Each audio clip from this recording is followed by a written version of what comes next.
자, 오늘의 시사평론, 대한민국의 시사레이더 리엘 파트너스의 이승기 변호사 연결되어 있습니다. 이승기 변호사님 안녕하세요. 예, 안녕하세요. 예. 자, 첫 번째 이슈 알아보기 전에 지금 저 사고 제보를 좀 안내해드리고 시작을 하겠습니다. TVN 긴급 정보부터 말씀드리겠습니다. 서울 양양고속도로 양양 방향입니다. 양양 방향. 설악 나들목 부근 갓길에서 화물차 관련 사고 처리 중에 있고요. 사고 제보 또 있습니다. 영동고속도로 인천 방향 여주 휴게소 갓길에서 이쪽도 지금 화물차 관련 사고 지금 처리 중에 있습니다. 참고해 주시길 바라겠습니다. 자, 이승기 변호사님, 예. 첫 번째 이슈부터 전해주시죠. 예, 첫 번째 이슈는 먹튀 논란 머지플러스 남매 구속입니다. 자, 대규모 환불 중단 사태를 초래해서 1,000억 원이 넘는 피해를 입힌 이 머지포인트 운영사인 머지플러스의 대표와 또 최고 전략 책임자인 권씨 남매가 사기 등 혐의로 구속 송치가 됐는데요. 먼저 구속 사유가 어떻게 되나요? 예, 전자금융거래법 위반 및 사기, 그리고 특정경제범죄 가중처벌 등에 관한 법률 위반, 그리고 횡령 배임의 혐의로 구속영장이 신청이 됐는데요. 법원은 이제 도망할 염려가 있다라고 해서 이제 구속영장을 발부를 했습니다. 네. 자, 이 사건이 어떤 사건인지 좀 간단하게 정리 좀 해주시죠. 예, 이번 사건의 핵심은 머지 포인트인데요. 이 머지 포인트는 이 편의점이나 대형마트, 외식 체인점 등 이 전국 200여 개 브랜드 총 8만 개의 제휴 가맹점에서 20% 할인을 무제한 제공하는 이 온라인 할인 그 플랫폼 서비스입니다. 네. 그런데 이 머지 포인트의 운영사가 이제 머지 플러스인데요. 온라인 마켓에서 이 머지 포인트 상품권을 보통 이제 머지머니라고 하는데 이걸 20% 할인된 가격으로 팔았습니다. 네. 그러니까 예를 들어 10만 원짜리 머지머니를 8만 원에 사면 10만 원어치 머지 포인트를 쓸 수 있는 건데요. 그런데 이 10만 원 포인트도 사용할 때 또 20% 할인 혜택을 받는 거니까 결과적으로 8만 원에 산 10만 원 포인트를 가지고 12만 원어치 물건을 살 수 있는 그런 겁니다. 네. 그러니까 이렇게 높은 할인율이 있다 보니 회원 수를 100만 명까지 끌어모았는데요. 하지만 이 금융업자 등록을 하지 않았다는 사실이 밝혀지면서 이제는 환불 대란이 이제는 발생한 겁니다. 그러니까 이제 알고 보니까 미등록 영업이었다는 거잖아요. 예, 머지 포인트 같은 이 선불 전자 지급 수단은 이 전자금융업 등록을 해야 되는데 이걸 안 했다는 거죠.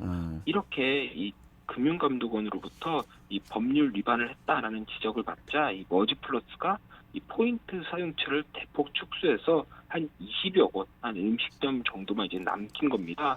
그러자 회원들이 대거 이 서울 영등포에 있는 이 머지플러스 본사로 몰려들어서 이제는 환불을 요구했는데 그러면서 이제는 소위 환불 대란이 일어난 겁니다. 네. 당시 그 회사 측에서는 그 전자금융업 등록 절차를 서둘러서 정상 영업을 하고 환불 역시도 이제 진행을 해주겠다고 했는데 결국 뭐 지켜진 게 없는 거잖아요. 예, 그 수사기관의 이 수사에 따르면 그 불법 영업도 문제지만 회사 재정이 악화가 돼서 더 이상 20% 할인 정책을 계속 유지할 수 없다는 점을 충분히 예상하고도 한 2,500억 원 상당의 이제 머지 포인트를 이 돌려막기식으로 판매했다고 합니다. 그리고 이 수십억 원 상당의 이 머지 플러스와 이 관계사 법인 자금을 또 횡령한 혐의도 포착이 됐고요.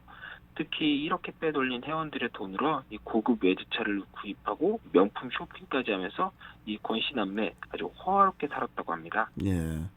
무엇보다 이제 피해자들의 그 피해 회복이 가장 중요할 텐데 지금 그 회사가 자본 잠식 상태라서 돈을 뭐 돌려받기는 쉽지 않다고 해요. 예, 그렇습니다. 그 환불 사태 직후까지 이용자 55만 명이 보유한 미사용 금액이 한 800억 원 상당입니다. 네. 그런데 현재까지 환불된 금액은 한 수십억 수준에 불과한 걸로 지금 알려져 있는데요. 지금 대표가 구속됐고 또 회사 사무실은 폐쇄된 상황이고 홈페이지는 이제 접속은 됐는데 사실상 계정 휴업입니다. 예. 그렇다 보니까 현실적으로 피해 회복을 하는 건 좀 불가능해 보이고요. 그리고 머지 포인트를 구매한 회원 이외에도 또 이 포인트를 판매한 판매 대행 업체들도 한 250억 원 가량을 이제 정산받지 못했다고 하니까 현재 예상되는 전체 피해 금액은 1,000억 원이 넘는 겁니다. 자, 그런데 그 최근에 그 회사 측에서 머지 포인트를 환불을 해주는 대신에 머지 코인으로 전환을 해주는 그런 대안을 제시를 했는데 이게 지금 그 가명을 위한 꼼수 아니냐 이런 또 비판을 받고 있거든요. 이 머지 코인이라는 게 이건 또 뭔가요? 이 머지코인은 그 가상 결제 수단입니다. 그래서 인터넷 쇼핑에서 사용이 가능하다는 건데요. 그런데 인터넷 쇼핑이라 그래서 우리가 일반적으로 쓰는 모든 인터넷 쇼핑이 아니라 이제 회사가 마련한 이제 온라인 몰에서만 사용이 가능한데 이 몰에 가보면은 한 7개 회사의 물건만 이제는 올려져 있고요. 또 결제액도 또 제한이 있습니다. 그러니까 일정 금액 이상은 이제 머지코인이 아닌 회원들의 이제 개인 돈을 써야 되는 거죠. 그리고 머지코인으로 바꾸고 난 후에 이 쓰지 않는 코인은 5년이 지나면 또 자동으로 소멸되고요. 심지어 모바일 서비스가 중단돼도 똑같이 소멸된다는 겁니다. 예. 거기에 한 번 머지코인으로 바꾸면 이제 환불 자체가 불가능해지고요.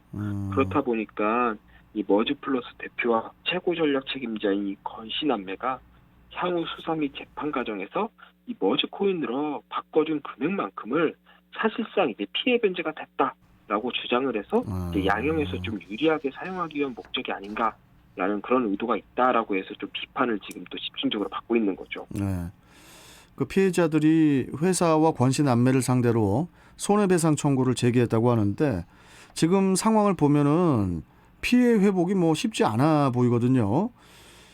그런데 금융감독원이 이런 불법 영업을 진즉에 확인을 했다면은 이런 피해가 확대되지는 않았을 텐데 하는 그런 아쉬움도 있는데요.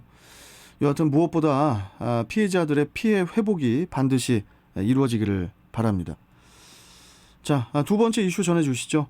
예, 다음 이슈는 여가부 양육비 채무자 첫 명단 공개입니다. 네.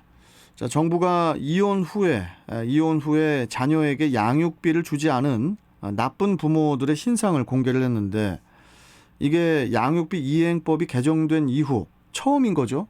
예, 이번에 여가부에서 양육채무를 이행하지 않은 이 채무자, 그러니까 나쁜 부모 2명의 이름과 생년월일, 직업, 그리고 직장 주소지, 양육비 채무 불이행 기간, 그리고 양육비 채무액이 이제 처음으로 이제 공개가 된 겁니다. 자, 그나저나 신상 정보 공개가 이제 쉽게 되지는 않았을 텐데 여기까지 오게 되려면은 어느 정도 양육비를 안 줘야 되는 거 아닌가요? 예, 먼저 이 첫 번째 채무자는 14년 9개월간 총 6,520만 원의 양육비를 지급하지 않았고요. 두 번째 채무자는 한 10년 8개월간 1억 2,560만 원 상당의 양육비를 주지 않았습니다. 아주 기간도 길고 금액도 높은데요. 또 두 사람은 이 개정 법률이 시행된 지난 7월 13일 이후에 법원으로부터 감치 명령 결정 받았음에도 양육비를 지급하지 않아서 이 채권자인 양육자가 이 여가부에 명단 공개를 신청한 경우인데요. 여가부는 이들에게 이 3개월의 이 의견 진술 기간을 부여했으나 별다른 의견을 제시하지 않음으로써 명단 공개에 이르게 됐다라고 또 설명을 했습니다. 예. 양육비 채무자의 신상을 공개하는 배드파더스가 지난 10월에 폐쇄가 됐는데 당시 폐쇄의 이유가 그 개정 양육비 이행법에서 양육비 미지급자의 신상을 공개할 수 있게 됐기 때문인데 그런데 이번 명단 공개가 기존과 다른 게 또 있다고 해요. 예, 바로 이 얼굴 사진을 공개하지 않는다는 건데요. 그렇다 보니까 이 정도 신상 정보 공개로 과연 양육비 미지급자에게 양육비는 반드시 줘야 된다는 이 시그널을 줄 수 있는지, 그리고 과연 실질적인 효과가 있을지에 대해 또 의문이 제기되고 있습니다. 또 우리나라가 또 동명이인이 또 많은데요. 그렇다 보니까 이제 사진이 공개 안 되면 또 선의의 피해자가 생길 수 있다는 점에서 좀 사진 공개가 필요한 거 아니냐라는 의견이 양육비 단체, 양육비 해결 총연합회나 배드파더스를 중심으로 해서 계속 제기되고 있는 거죠. 이번 그 명단 공개 외에도 지금까지 여가부가 요청한 출국 금지 사례는 9명, 또 운전면허 정지 처분은 16명에 달한다고 하는데 어떻게 아이들 양육비 안 줘서 살림살이 좀 어떻게 나아졌는지 묻고 싶습니다. 예. 자, 여기까지 오늘 말씀 듣고 또 내일 뵙도록 하죠. 고맙습니다, 변호사님. 예, 감사합니다. 예. 자, 시사평론가 리엘 파트너스의 이승기 변호사와 함께 했습니다.